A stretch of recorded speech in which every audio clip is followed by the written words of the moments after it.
আসসালামু আলাইকুম প্রিয় দর্শক, অন্য মঞ্চের আলোচনায় আপনাদের সকলকে আমন্ত্রণ জানাচ্ছি। নমস্কার, আমি তরুণ ঘোষ। সবাইকে চমকে দিয়ে 24 তারিখের বদলে 23 তারিখ আর দিল্লির বদলে কলকাতায় এসে নামলেন মার্কিন বিদেশ সচিব মার্কো রুবিও। রাত্রিবেলায় ঘটনাটি জানা যায়, তিনি কলকাতার উদ্দেশ্যে প্লেনের গতিমুখ ঘুরিয়ে দিয়েছেন। এখন তার কলকাতা আসার উদ্দেশ্য কি, কার সঙ্গে দেখা করবেন না করবেন এ সম্পর্কে কিচ্ছু জানা যায়নি। তার যে শিডিউল ছিল সে শিডিউলের সম্পূর্ণ উল্টো দিকে তিনি চলে গিয়েছেন। কথা ছিল আগে দিল্লি যাবেন, তারপর সেক্ষেত্রে আগ্রা, জয়পুর এই সমস্ত দেখবেন, শেখ হাসিনার সঙ্গে কথা বলবেন, তারপর তিনি কলকাতা আসবেন। এটা ছিল মানে সরকারিভাবে যেটা জানানো হয়েছিল, তার সফরসূচি, সেটা বললাম। এখন সেটাকে সম্পূর্ণ উল্টে দিয়ে তিনি হঠাৎ করে তিনি কলকাতা চলে গেলেন। এখনো তিনি কলকাতা আসার পর বিস্তারিত খবর কিচ্ছু পাওয়া যায়নি। আমি বিস্তারিত কোনো খবর আপনাকে দিতে পারবো না। কিন্তু তার এই মার্কো রুবিওর আশা নিয়ে এবং শেখ হাসিনার সঙ্গে তার কথা হওয়া নিয়ে আমাদের এনএসএ অজিত দোভালের সঙ্গে তুমুল তর্কাতর্কি লেগে যায় শেখ হাসিনার। তিনি রীতিমতো ধমকেছেন। তিনি তো ধমকানি, তিনি অজিত দোভালকে রীতিমতো ধমকান। গতকালকে তার মাত্রাটা ছিল একেবারে, অন্যদিন যদি 30-40 থাকে, গতকালকে ছিল 100। মানে এরকম কথা তুমি কও কি কইটা, এই ধরনের কথা। তো ঘটনাটা কি হয়েছে আগে বলি। মার্কো রুবিওর সঙ্গে কথা বলার জন্য তাকে অনুরোধ করা হয়েছিল যে আপনি মার্কো রুবিওর সঙ্গে কথা বলুন, কারণ আমরা ব্যাকডোর চ্যানেলে আমরা একটা দ্বিতীয় পথ খুঁজছি, যেখানে ভারতের সঙ্গে মার্কিন যুক্তরাষ্ট্রের একটা প্যারালাল একটা গভর্নমেন্ট যেটা আছে, সেই গভর্নমেন্টের সঙ্গে আমরা নেগোসিয়েট করছি। সেটা ভারতের ক্ষেত্রে, বাংলাদেশের ক্ষেত্রে দুটোই। সেইখানে বেগে বসেন আমাদের বাংলাদেশের প্রধানমন্ত্রী শেখ হাসিনা। তার একটাই কথা, যারা আমার দেশকে করদ রাজ্যে পরিণত করেছে, যারা আমায় উৎখাত করেছে, যাদের জন্য আমার দেশের এত মানুষের রক্ত ঝরেছে, তাদের সঙ্গে আমি কেন বৈঠক করব? অজিত দোভাল এই নিয়ে 2-4টে কথা বলতে গেলে তিনি আরো ধমকান যে দেশটা আমার বাপের দেশ, আমার বাপের দেশ থেকে আমায় উৎখাত করে সেই বাপের দেশে অরাজকতা যারা ছড়িয়েছে, তাদের সঙ্গে আপনি বলছেন আমায় কথা বলতে? আমি কখনো কথা বলবো না। তাছাড়া আমি এখন বাংলাদেশের পদাধিকারী কেউ নই, আমি কেন কথা বলতে যাব? এই নিয়ে মানে বেশ একটা গরম গরম, মানে অজিত দোভাল তো চুপ করে থাকেন, উনি বিশেষ কথা টথা বলেন না। শেখ হাসিনার সামনে বিশেষ মুখটুক উনি খোলেন না, খুললেই ওনাকে ধমকান। তো যাই হোক, এখন শেখ হাসিনা তিনি গো ধরে আছেন, তিনি আমেরিকার কোনো প্রতিনিধি তাদের কারোর সঙ্গে কথা বলবেন না। তার বক্তব্য, আমি দেশে ফিরি, যদি আমি ক্ষমতায় বসি, তখন আমি বাংলাদেশ মার্কিন যুক্তরাষ্ট্রের ব্যাপারে আমি কথা বলবো, কিন্তু তার আগে ওই করদ রাজ্যের চুক্তি ওটা আমি কুচি কুচি করে ফেলবো। তারপরে যদি তারা মনে করে যে হ্যাঁ আমার সঙ্গে কথা বলতে তারা আসছেন মানে রাজি আছেন, তাহলে অবশ্যই কথা হবে। কিন্তু যতক্ষণ না পর্যন্ত ওই চুক্তি আমি কুচি কুচি করে ফেলছি, ততক্ষণ পর্যন্ত আমার সঙ্গে মার্কিন যুক্তরাষ্ট্রের কোনো সম্পর্ক নেই। আমার আগেও ছিল না। আমি পরিষ্কার বলেছিলাম মার্কিন যুক্তরাষ্ট্রের সঙ্গে আমাদের কোনো সম্পর্ক নেই। আমি দরকার হলে মার্কিন যুক্তরাষ্ট্রে যাব না, এবং মার্কিন যুক্তরাষ্ট্রে যদি আমার অন্য দেশে যেতে হয় মার্কিন যুক্তরাষ্ট্রকে এড়িয়ে চলে যাব। এটা উনি নাকি আগে বলেছিলেন, আমি জানি না, আপনারা ভালো বলতে পারবেন। তো এই নিয়ে গতকালকে নাকি প্রচুর, আধ ঘন্টা 45 মিনিট নাকি প্রচুর চাপান উতর চলে। তারপর হাল ছেড়ে আমাদের অজিত দোভাল বেরিয়ে যান, বলেন আপনার যেটা ইচ্ছা আপনি সেটাই করবেন, আমরা আর জোর করে আপনাকে কি করব, বলে উনি বেরিয়ে যান। এখন হচ্ছে গতকালকে শুভেন্দু গিয়েছিলেন দিল্লি, পরশুদিনকে দিল্লি গিয়েছেন, পরশুদিন দিল্লি গিয়ে অমিত শাহের সঙ্গে দেখা করেছেন, গতকালকে মোদিজির সঙ্গে দেখা করেছেন। আমি বলেছিলাম মোদিজির সঙ্গে দেখা করলে পরে উনি অর্থনৈতিক প্যাকেজ চাইবেন, কারণ রাজ্যের কোষাগারের যে অবস্থা করে রেখে দিয়েছে, 8 লক্ষ কোটি টাকা দেনা করে রেখে দিয়েছে, রাজ্য চালাবার মতো পয়সা নেই কেন্দ্রের সহযোগিতা ছাড়া। মোদিজি সেই টাকা দেওয়ার ব্যাপারে রাজি হয়েছেন, এবং সমস্ত যে দেনাগুলো আছে সেই দেনাগুলো কি করে মকুব করা যায় সে ব্যাপারেও তিনি মন্ত্রী পরিষদের সঙ্গে কথাবার্তা বলে একটা সিদ্ধান্ত নেবেন বলে উনি জানিয়েছেন। তো এখন মোদিজি কতগুলো কাজ দিয়েছেন শুভেন্দুকে, সেটা হচ্ছে আমাদের বর্ডার ফেন্সিং যেটা শিলিগুড়ি থেকে হচ্ছে, সেই সমস্ত জায়গায় বিএলআরও যারা আছেন তাদেরকে সঙ্গে নিয়ে এই আমাদের ডিজিবিএসএফ এবং আমার আসাম রাষ্ট্রীয় রাইফেলস, তাদের সঙ্গে উনি কথা বলবেন ওইখানে গিয়ে। তা এই সমস্ত ঝামেলার মধ্যে শুভেন্দু কিছুটা থাকবেন। এখন তিনি কবে ফ্রি হবেন এবং কবে শেখ হাসিনার সঙ্গে তার কথাবার্তা হবে সে ব্যাপারে কিন্তু এখনো জানা যায়নি, কিন্তু শেখ হাসিনা কলকাতা আসছেন এটা নিশ্চিত। ওনার জন্য একটা বাড়ি দেখা হয়েছে, বাড়িটা মোটামুটি আপনি বলতে পারেন আপনাদের সীমান্তের প্রায় কাছাকাছি। এখন ঘুরতে ঘুরতে যদি সীমান্তের ওদিকে চলে যান, ধরুন বেনাপোল সীমান্তের ওদিকে উনি চলে গেলেন, আখাউড়া বা বেনাপোল, যে কোনো একটা সীমান্তে, আখাউড়ে যাবেন না, আপনি গেলে পনকা সীমান্তে যাবেন, তাহলে কি অবস্থা হবে বুঝে দেখুন। এমনি কলকাতা আসছেন শুনলে পরে এমনি হার্ট অ্যাটাক হয়ে যাবে, কলকাতা উপস্থিত হলে আইসিইউতে সব ভর্তি হয়ে যাবে। তারপরে উনি যদি আবার ওই সীমান্তের দরজায় গিয়ে দাঁড়ান, আর পেছনে হাজার হাজার বজরং দল যদি ওনাকে ঘিরে থাকে, তাহলে পরে কি অবস্থার সৃষ্টি হতে পারে। এখানে ভারতের একটা খেলা রয়েছে। ভারতের খেলা হচ্ছে ওই যে আমি বলেছিলাম না, পুতুল নাচ নাচাবো না, দড়ি ধরে পুতুল নাচ নাচাচ্ছে তারেক রহমান অ্যান্ড কোম্পানিকে। তার শেখ হাসিনা বলেছেন যে আমার দেশের যত মানুষ মারা গিয়েছে, যত শিশু মারা গিয়েছে, তার জন্য যারা দায়ী তাদেরকে আমি ফাঁসিতে লটকিয়ে ছাড়ব,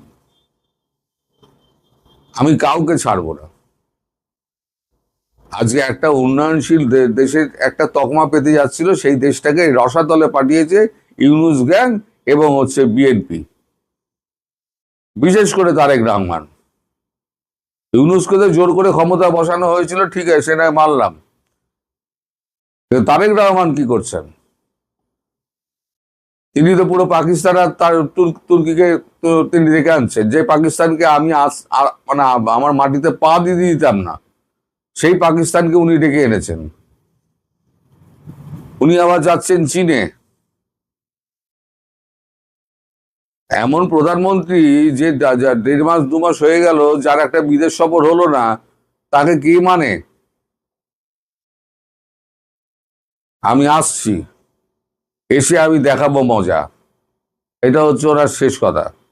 তবে উনি কলকাতা আসছেন, কোথায় উঠবেন সঠিক ঠিকানা আমিও জানি না, তবে সীমান্তের কাছাকাছি কোনো একটা সেফ হাউস দেখা হয়েছে, সেখানেই উনি থাকবেন। প্রহরা তো নিশ্চয়ই থাকবে, তার সঙ্গে থাকবে বজরং দল। এই বজরং দলের একটা ছবি আমার বড় ইচ্ছা দেওয়ার জন্য, কিন্তু ইউটিউব অ্যালাউ করবে কিনা সেটা নিয়ে আমি খুব চিন্তিত। লাস্টে আবার স্ট্রাইকটা মেরে দেয়, তার জন্যই আমি আর ওই ছবিটা দেখাই না। আপনারা যদি পারেন গুগল সার্চ করে বজরং দল একবার সার্চ করে দেখে নেবেন যে তারা কি ধরনের জিনিস। মানে একেবারে 1 নম্বর মাল যাকে বলে, টস টস করছে। তো এখন এই যে ঘটনা গতকালকে ঘটেছে, সেই নিয়ে বিস্তর হাসাহাসি হচ্ছে পুরো সাউথ ব্লকে, যে অজিত দোভাল জীবনে একমাত্র ব্যক্তির কাছে জব্দ হয়েছে, সেটা হচ্ছে শেখ হাসিনা। যাকে কেউ জব্দ করতে পারেনি, শেখ হাসিনা তাকে বসিয়ে 45 মিনিট 4 কথা শুনিয়ে বাড়িতে পাঠিয়ে দিয়েছে। সেই নিয়ে প্রচুর হাসাহাসি হচ্ছে, অবশ্যই গোপনে, তার সামনে তো করার সাহস নেই, অবশ্যই গোপনে। আর শেখ হাসিনা তিনি তার নিজের জায়গায় আটকে রয়েছেন, তিনি কলকাতা আসছেন, তিনি মার্কো রুবিওর সঙ্গে আপাতত দেখা করবেন না।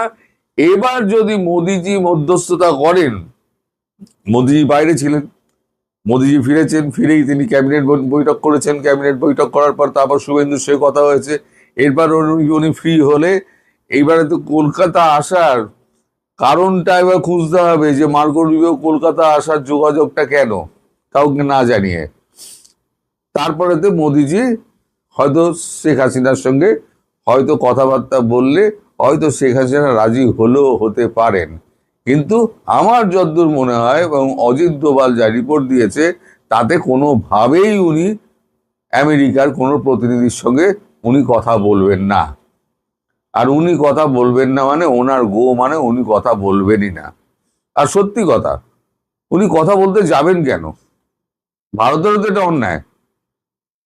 আপনি যা করছেন, আপনারা যা করছেন, আপনারা নিজেরা করুন। যাকে উৎখাত করলেন আর যারা, তাদের একটা প্রতিনিধি এসে বিদেশ সচিব হোক, তিনি বিদেশ সচিব, একটা বাংলাদেশকে একটা করদ রাজ্যে পরিণত করে পুরো গোলামি চুক্তি করেছে। তা সেই রাষ্ট্রের বিদেশ সচিবের সঙ্গে কেন উনি কথা বলবেন? ওনার পয়েন্টটাতে আমি 100 ভাগ সমর্থন করি, এবং এটা নিয়ে ওনাকে জোর করার কোনো কোনো দরকারই নেই। উনি আমেরিকায় কোনোদিনই পছন্দ করেন না, আগে করতেনও না, এখনো করেন না, ভবিষ্যতে করতে পারবেন কিনা সেটা হচ্ছে ভবিষ্যতের কথা, বলতে আমি তো এখন বলতে পারবো না। তবে এখন যে অবস্থা, তাতে মার্কো রুবিওর সঙ্গে আমার মনে হয় না শেখ হাসিনার কোনো রকম দেখা সাক্ষাৎ হবে। মানে উনি দেখা করবেন না। মার্কো রুবিও গেলে জোর করে তো আর যেতে পারবেন না। যদি যান, তাহলে সেক্ষেত্রে অন্তত অজিত দোভাল তো যাবেন না, জয়শঙ্করও যাবেন না, এটা আমি গ্যারান্টি দিয়ে বলতে পারি আপনাদেরকে। তা এখন মার্কো রুবিও দিল্লি যাক, শুভেন্দু ফ্রি হোক, তারপর তার কলকাতা আগমনের জন্য প্রস্তুত হন আপনারা। কলকাতা আগমন হওয়া মানে বর্ডারে তার দর্শন আপনারা পাবেন খুব তাড়াতাড়ি।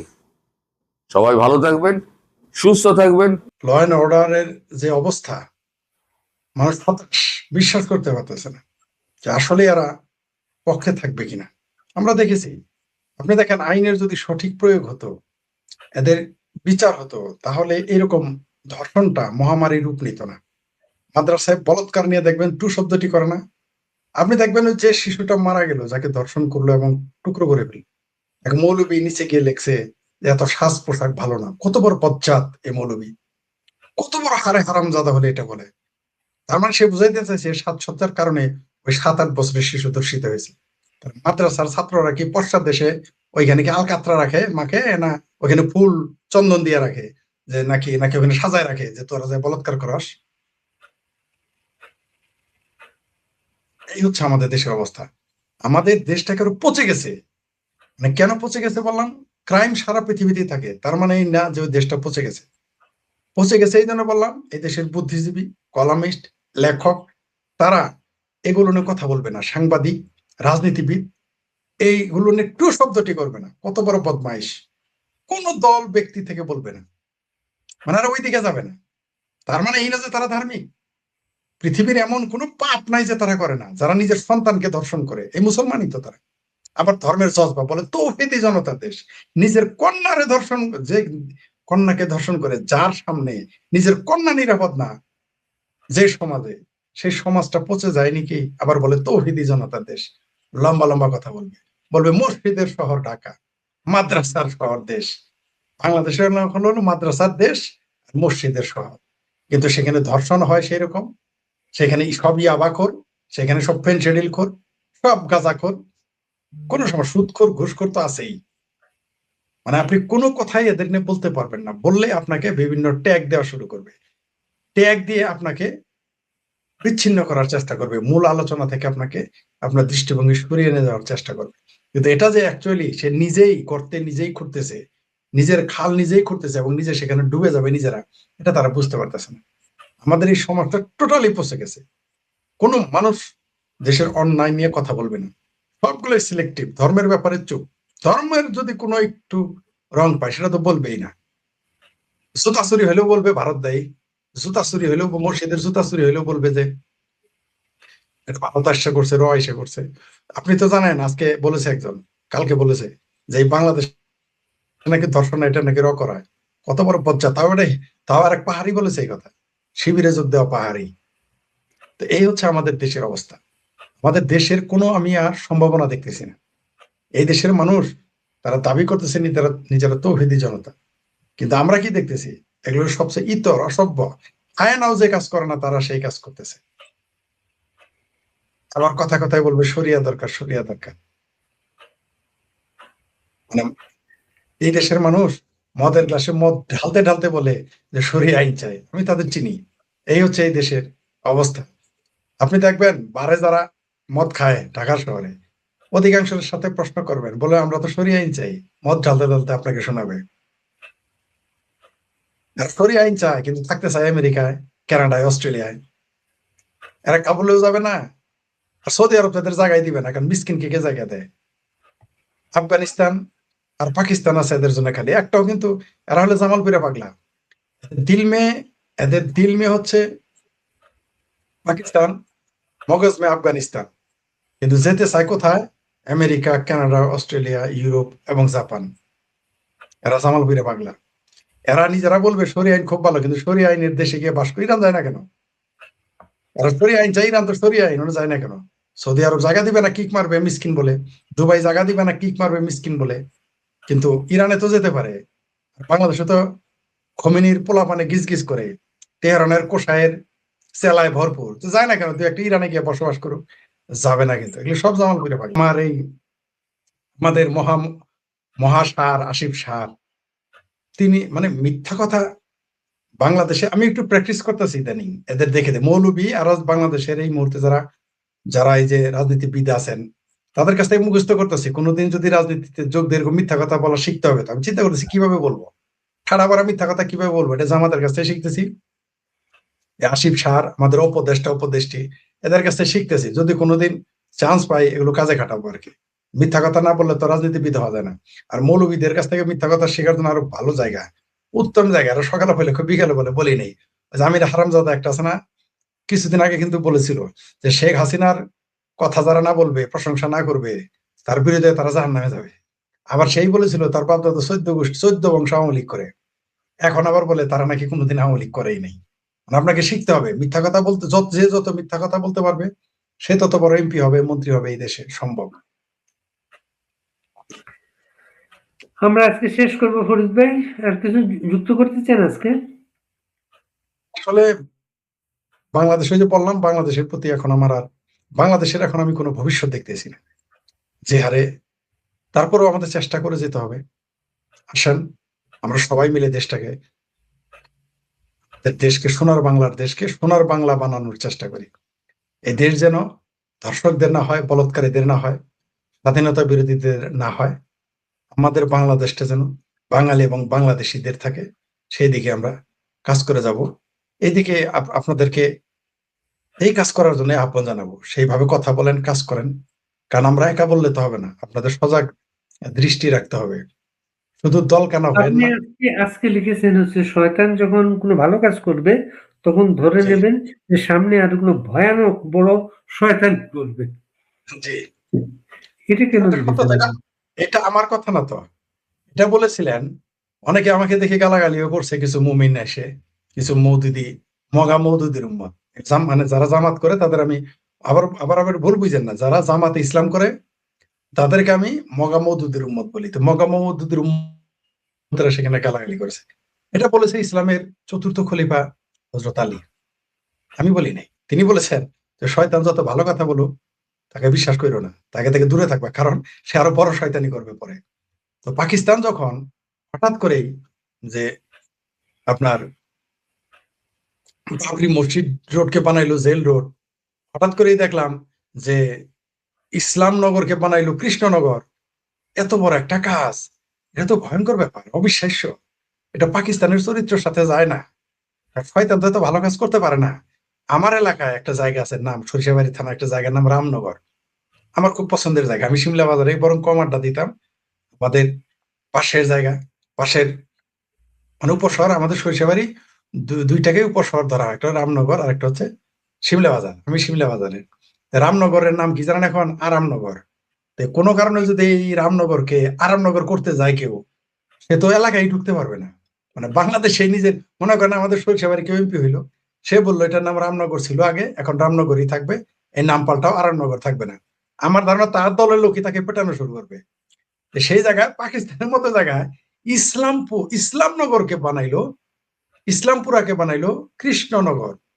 এটা কি বিশ্বাস করা যায়? আপনি আমাকে বলেন। তো এদের পিছনে তো কোনো না কোনো শয়তানি। প্রথমে চুপচাপ ছিলাম, একদিন দুই দিন দেখলাম, কিন্তু পরে আমার মনে হইলো, আমি তাকে বাধাই দিতে চাইছিলাম, মানে অভিনন্দন জানাতে চাইছিলাম। পরে ডক্টর হুমায়ুন আজাদ স্যারের কথা একটা মনে হলো, যে পাকিস্তান যদি ফুল নিয়েও আসে পাকিস্তানিরা, আমি তাদের বিশ্বাস করি না, কথা সত্য।